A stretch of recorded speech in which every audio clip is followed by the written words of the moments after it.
He was lucky to escape Afghanistan, but many of his relatives, friends and other Afghan allies were left behind, in danger and pleading to be evacuated. AA worked as a contractor and translator for the US government in Afghanistan from 2008 to 2010, and is one of the thousands of Afghans that have fled or are trying to flee the country with their families after the fall of Kabul to the Taliban on August 15.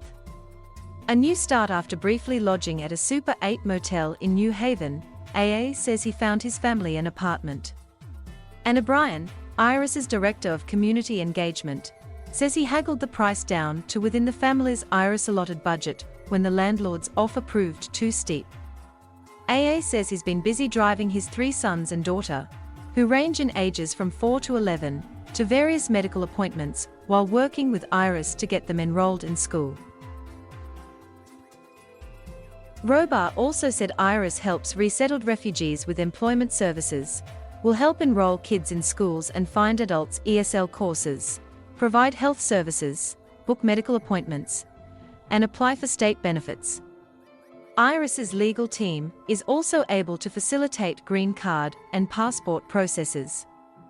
They were given 2 days to pack up and go from Kabul to the US, Robar said of AA and his family, and we know they didn't bring much with them. So we're here to offer as much as we can, though it might not seem a lot. AA says he hasn't met any other refugees at Iris. He says he only sees his case manager in Alexander, a friend who has been living in the United States for the past 2 years and has been sort of guide to him. The flight from Afghanistan. The family managed to flee Afghanistan just before Kabul's capitulation to the Taliban, their timing a combination of luck and an email from the US Embassy in Kabul, AA said. In 2016, he says he applied for a special immigrant visa for which he was eligible through his work for the US. The process can take several years, but AA's paperwork came through in 2020 and he was just waiting for his visa when things began to worsen, he said. Still, it's really due to the embassy's email that he says they were able to escape. On the first day of Eid, AA says he received an email saying, "Leave Kandahar and come to Kabul. I was so scared because we're all under the control of the Taliban. I just put something in my face. I just was sleeping like that, so they didn't see. I was scared. I was scared for my family and my family also scared for me, that I worked with the US government. So, 14 hours we just, running, just reached Kabul." After arriving at the airport, AA says all flights had been cancelled by the Taliban. The family, he says, made their way to the DK German hospital, and, after receiving blood and COVID-19 tests, were given Qatar Airways boarding passes. The family left Afghanistan on July 29 and arrived in New Haven on August 7. President Biden must evacuate these people as soon as possible. AA says that though his friends and relatives still live at home, the Taliban now controls the area and can evict them at any moment. Whether you live in Kabul or Kandahar, little is secure. They told me, I seen for 1 month my kids. They're living in Kandahar, I'm alone here living, and I'm waiting relocated by the US government, that they'll evacuate us. AA recalls that after being told to leave Kandahar, he received 3 calls from the Taliban and numerous death threats.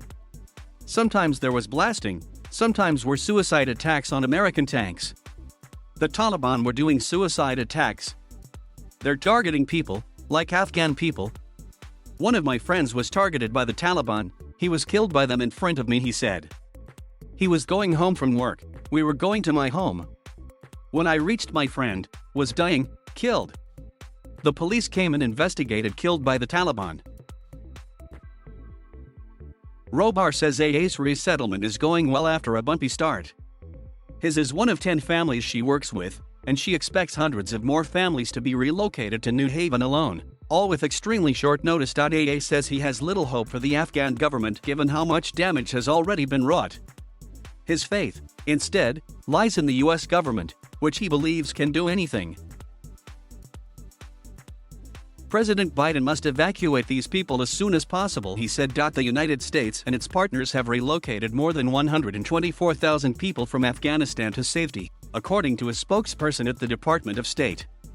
O'Brien says thousands more are still trying to escape via overland routes in remote areas where the borders are more porous than the crossings the Taliban closed early on.